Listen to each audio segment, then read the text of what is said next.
Het belangrijkste nieuws van Curaçao in het Nederlands. Extra Journaal. Vers van de pers.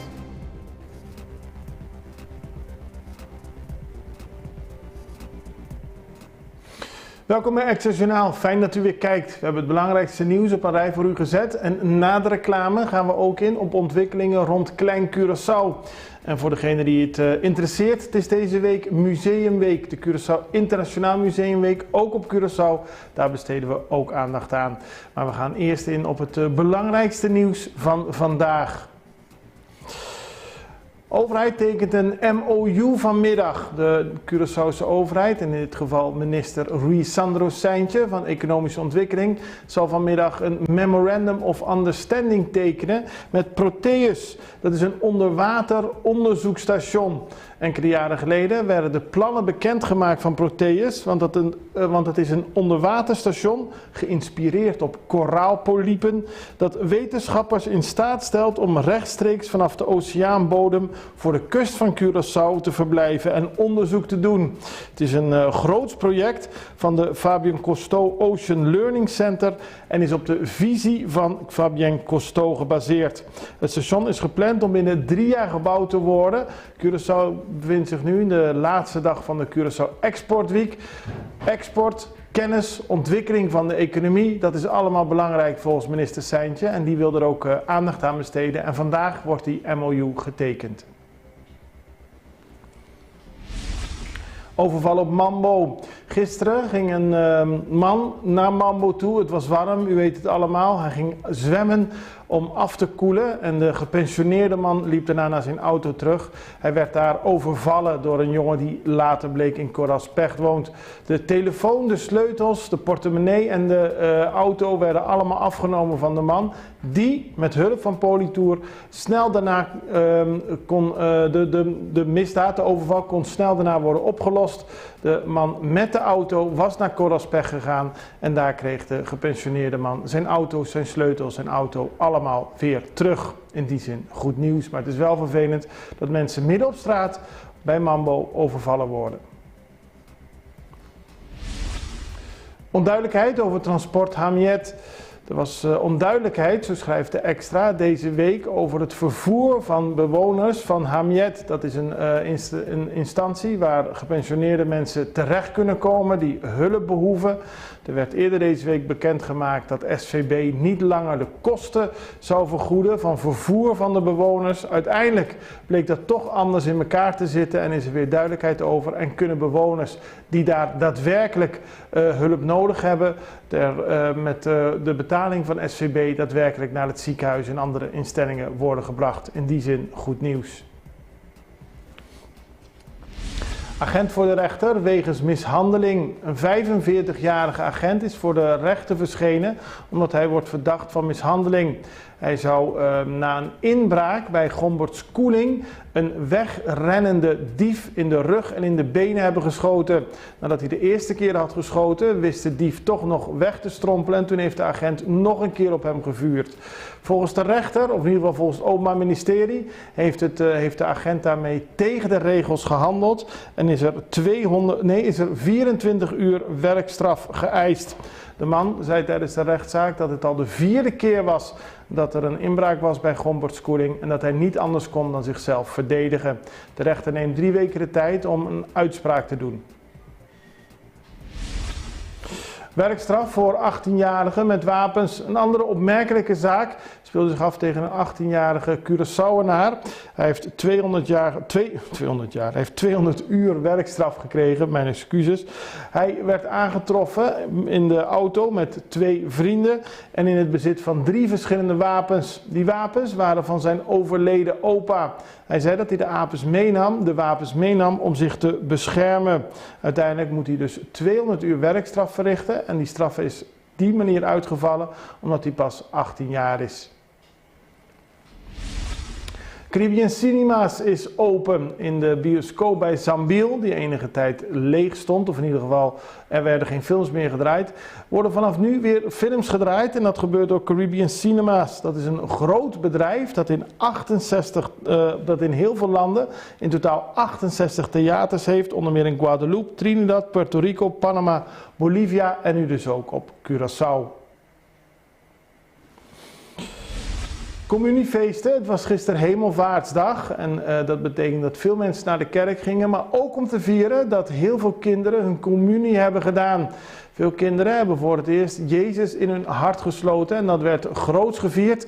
Je ziet op de verschillende beelden dat op Curaçao veel kinderen dit vieren met familie in de kerk natuurlijk op Hemelvaartsdag 2023.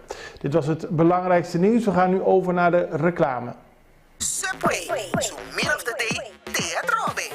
Kusabor na nobo, manera barbecue chicken y shawarma chicken. Con bleki di minute me y waffle fries, bo meal of the day, ta mas mio con nunca. Hey, antus je minute me nota bocos, bo por cambiar un iced tea of limonada. Pabo saki kota a meal of the day, subi subway.cd. Subway, trae maneboki.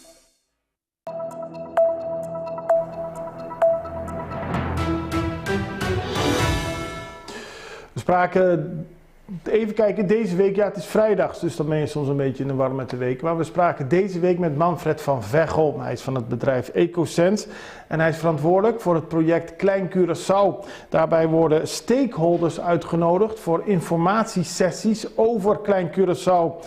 Klein Curaçao is, zoals u wellicht weet, sinds 2018 een Ramsar-gebied en dat is een beschermd natuurgebied. Er moet nu een managementplan worden geïmplementeerd en daar is Van Veghel verantwoordelijk voor. We vroegen hem wat dit precies betekent. En betekent dat we afspraken gaan maken met alle belanghebbende partijen. Dat betekent aan de ene kant de overheid. Dus je moet denken aan VVRP, MEO, GMN. En aan de andere kant de gebruikers van het eiland. De vissers, de touroperators. En bijvoorbeeld ook de mensen die daar aankomen zeilen en een nachtje of twee daar blijven. Ook wilden we weten wat het uiteindelijke doel van deze opzet is. Om te kijken wat dat voor gevolgen heeft voor Klein Curaçao. Het gaat om het conserveren van de huidige natuur, de huidige ecosystemen die ontzettend belangrijk zijn, maar ook de cultural heritage.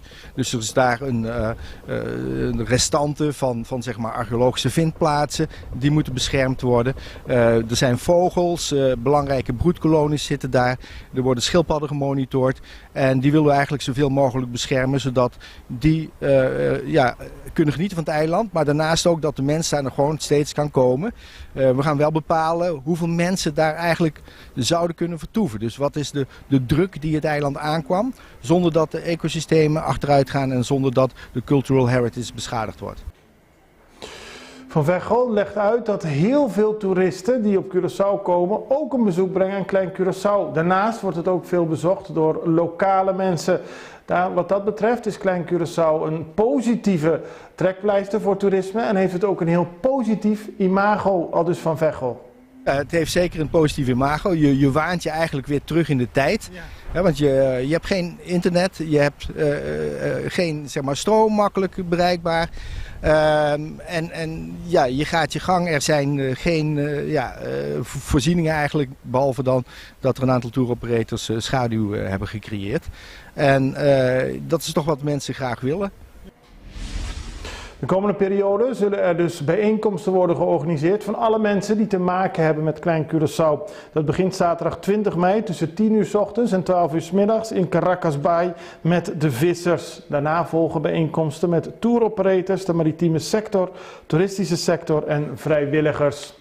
Dan gaan we over naar iets heel anders, want het is Museumweek en die gaat vanmiddag van start. En bij het Maritiem Museum betekende dat er heel hard gewerkt is aan een speciale installatie. Het is een nabootsing van de oude Shell-raffinaderij. En voor mensen die graag dicht bij de raffinaderij willen komen en willen kijken hoe dat precies werkt, die hebben daar nu alle gelegenheid voor.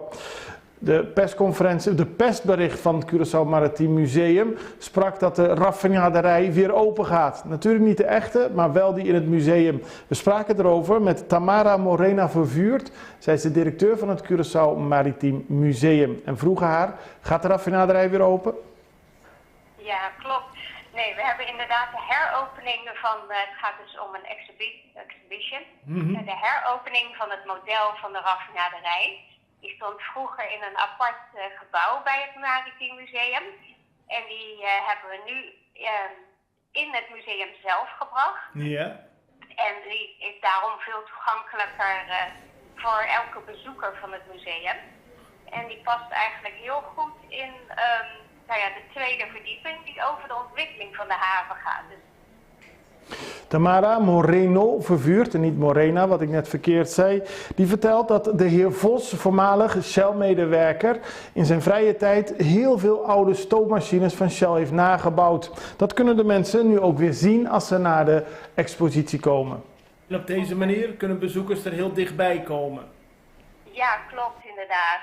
We hebben het nu meer uiteengezet en nu is het de lijn of de machines die je dan ziet, of de verschillende processen moet ik eigenlijk zeggen, die zijn daardoor veel duidelijker en inzichtelijker. Leuk. Nou, jullie zijn er heel lang en druk mee bezig geweest met de installatie, heb ik begrepen? Klopt, ja. Er hebben een paar vrijwilligers echt keihard aan gewerkt. En we hebben zelfs jongens van de kustwacht van Curaçao te hulp gevraagd. Omdat er sommige stukken waren zo zwaar om te dragen, dat we daar echt toen een zware jongens voor nodig hadden om het te dragen. En het is natuurlijk ook niet helemaal toeval dat het vandaag opent, want vandaag is het Internationale Museumweekend gestart.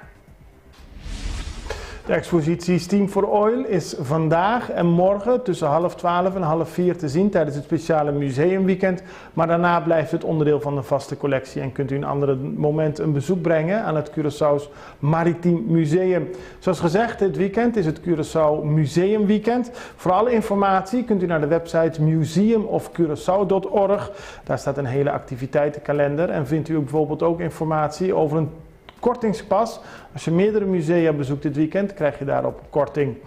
Daarmee zijn we aan het einde gekomen van Extra Journaal. We hebben voor u het belangrijkste nieuws op een rijtje gezet. En ik wens u vooral een heel prettig weekend. Ik hoop u maandag weer te zien. Dan brengen wij u het laatste nieuws weer van Curaçao. Prettig weekend. Tot ziens. Dag.